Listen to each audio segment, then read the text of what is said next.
Yo, what's up, Crocs and Clan members, Korra fans, and others who have stumbled upon this video? I'm SoresanCrockxen, and I'm finally back with another video. I feel so relieved that I'm recording again. I'm actually going to be recording tonight as well, because I can. So, Korra today was freaking awesome! So, it's episode 6 and 7. That's what we're doing today, so let's get right to that. So, episode 6 was basically a continuation of what happened last week with Korra being in the Metal City, which I thought looked nice and cool. I can actually be loud again because I couldn't be last time because it was really late. All that, whatever. We don't need to talk about that anymore. So, Korra is there in this place. It's all about metal bending. We got to see some of Lynn's backstory, all that nice stuff, which I was actually looking forward to, because as you guys should know, Lynn hasn't done jack since the beginning of the series. In book 1, she barely did anything, which was really upsetting, and then in book 2, she did even less. So what do you got? A character who needed a lot of development. I'm just saying. Like, for me personally, Lynn was that one character I was really looking forward to. Like, I wanted to know a lot more about her because she's Top's daughter. And, like, that would have been awesome, right? Now, we got to hear a little bit of backstory of why she's so pissed at her sister and why this is a big old deal that's all happening between them. So I was like, we're gonna get some resolve this episode, and I was really looking forward to it. So, we had a little moment with what is it? Bolin, Korra, and then like Lynn's sister, where I should really start learning her name because I mean I don't know if she's gonna become a prevalent character anymore because I feel like the stuff with the Metal City is all we're done with, and I feel like we're never gonna really go back there again. But who knows? In the first series, people were freaking going back and forth between places, so I don't freaking know. Hold on one second. I'm gonna find her name. Su Ying. Yes, that's her name. Su Ying. So, um, Korra got to learn some metal bending, which was actually kind of cool. They did go off to say how Aang never apparently well they hinted at the fact that Aang never learned metal bending, which I don't who cares? Freaking Aang was a beast, no matter what the heck you want to say.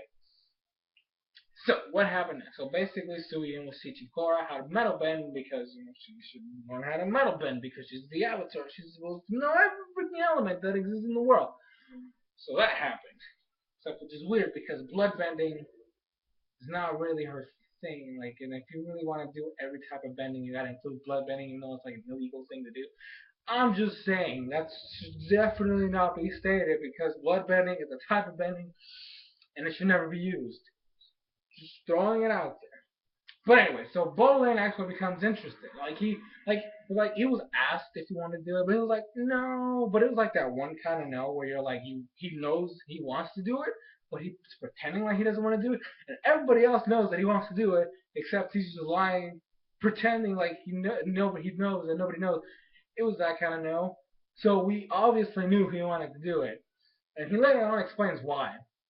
He's afraid because he actually gives us some statistics, which I was really, really excited about. Because he's like, only 1 in 100 Earthbenders actually have the ability to metal bend. And I was like, see, that's what I like, numbers. I like to work with numbers because, as we all know, when it came to the first book, freaking every firebender in the world can solve suddenly lightning bend, which is supposed to be impossible.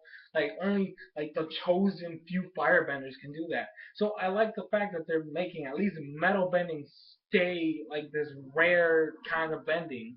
Because that's supposed to be the way it is. You can't just magically have everybody be able to do it. I mean, for freak's sakes, the first series, there was only like 3 or 4 lightning benders. Out of the entire Fire Nation, they've been doing this for freaking decades. Well, actually, millennium. Like, what kind of shenanigans is this? This is just automatically, everybody. 70 years later, after 4 only can do it, everybody can just go right there and lightning's everywhere. I just went on a tangent. I'm sorry about that. Anyways, metal bending is rare, and I like the fact that they kept that. So Bolin was scared because he's tried it before and he actually failed, so he was like, I can't do it.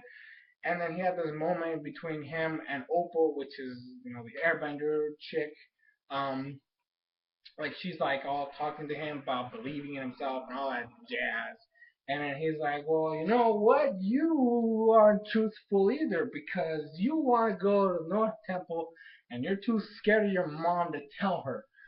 That's what happened. And they had this cute little lovable moment. Um, Now back to the freaking Lynn stuff, which is the basic thing of the episode, which is what I was really looking forward to. She had this whole she was really stressed. She's always been a stressed character. Like you could tell, she has a stressful job, a stressful day, a stressful life. Like she was just stressed all the time. So we got that addressed by going to one of those the chiro. I don't even know what the heck they're called. Or it's the people who start sticking you with needles, which I will tell you guys right now. That is like the worst thing you could do to me. I will flip out like crazy. I will probably break someone's neck. I'm being totally serious. You cannot get me in a room like that. I will freak out. Now you know something about me. There you go. Anyways, so they did that, and then we got to have this they apparently one needle to the forehead automatically gives you back all your memories because you started remembering everything that happened. So basically, when they were little kids, Lynn wanted to follow in Toph's footsteps, so she became a police officer. Kind of because Toph gave them all the freedom they wanted. She wanted to be a police officer to kind of impress her mom. So that's what she did, and then well, let's just say that Su Ying wanted to go the other route and become a common thief. Let's just say that because technically that's what she did. She was just wandering around with a bunch of guys. I don't even want to know what the heck they were doing in their spare time, but just saying, just gang members and just stealing and robbing. And then one day, um, Lynn actually got, she was driving her car, her nice car, and then she gets there's a call on the radio that there's that robbery, blah blah blah, and then the car drives by and she's like, and she goes up to chase him, right? And then that turns out that her sister was the one driving the car, and then her friends were the ones that were doing the robbing. So she was basically like the getaway driver. And then we get to find out how Lynn got those two scars lines on her face because Su Yin was like, I don't know, let's use she starts walking away, and Lynn just she threw the I guess the handcuff type thing, the metal rope thing, and then Su Yin then took out a freaking knife and just cut it, which actually did this weird motion I don't even know, and then actually struck Lynn in the face. She was like, and then basically that's what the marker is. And then we had this epic showdown in modern time, current era right now. We had this epic fight, which was just amazing. I gotta say, they did a whole mix of earth and then metal bending shenanigans. It was amazing, and then freaking Opal ruins it by just stepping in. Um. Anyways, end of the episode. Opal's going to the North Air Temple because she asked her mom, and then Lynn and Su Yin made up, and then oh yeah, the bad people are now hunting Korra because they actually found out where she's at. Um, like Sahir, apparently he could do what normal airbenders can do, and he actually apparently found her in the city. And episode 7, oh my gosh, freaking hilarious.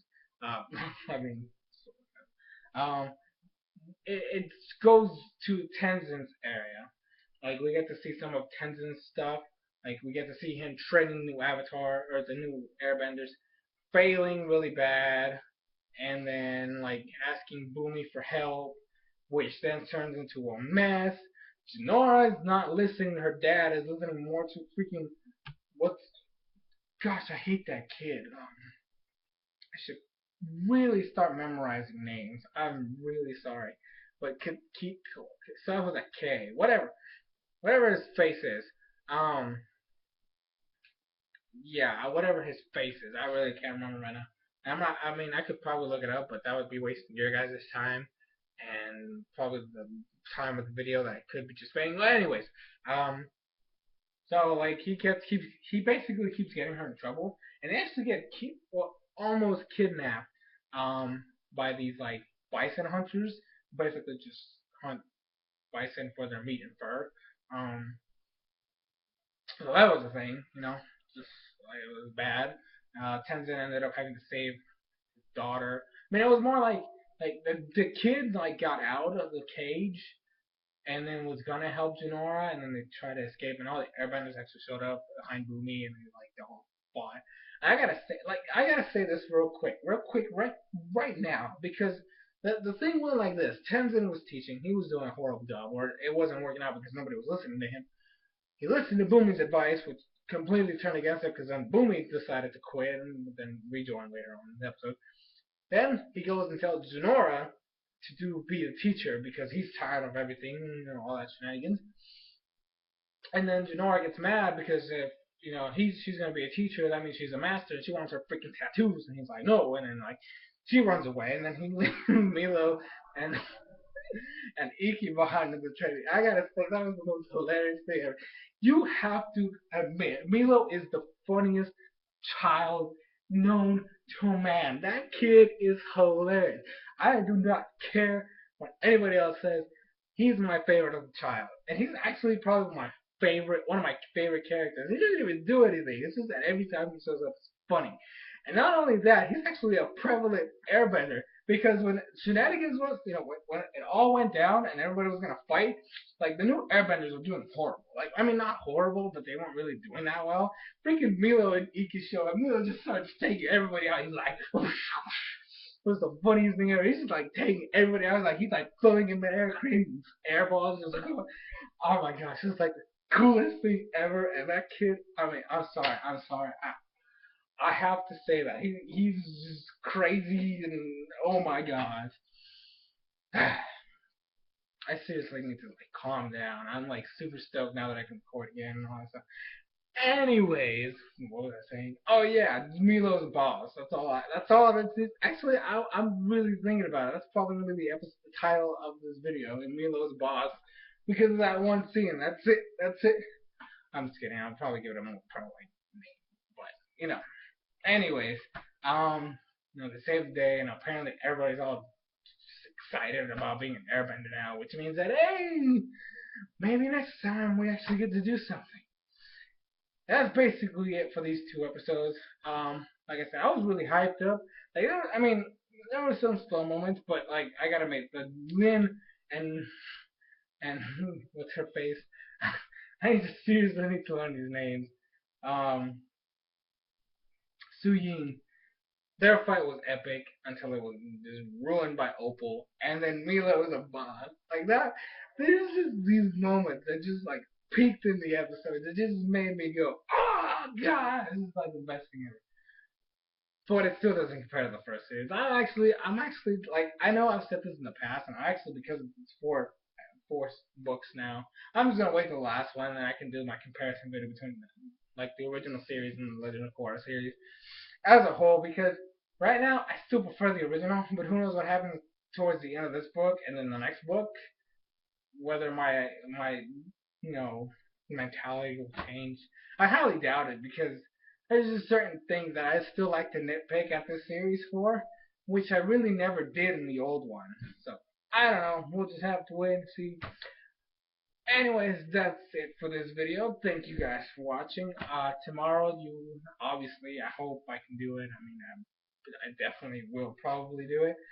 Is the X and Y episode review that you guys so rightfully deserve, and then some Blood Platinum walkthrough episodes.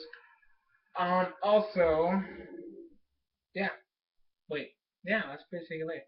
I might be able to record a lot more frequently now. That's super exciting. I'm really happy because now I have nobody to deal with.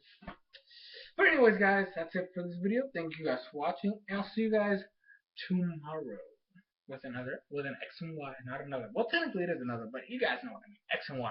Yeah. Pokemon. Legend of Korra. Let's go. Bye. Later.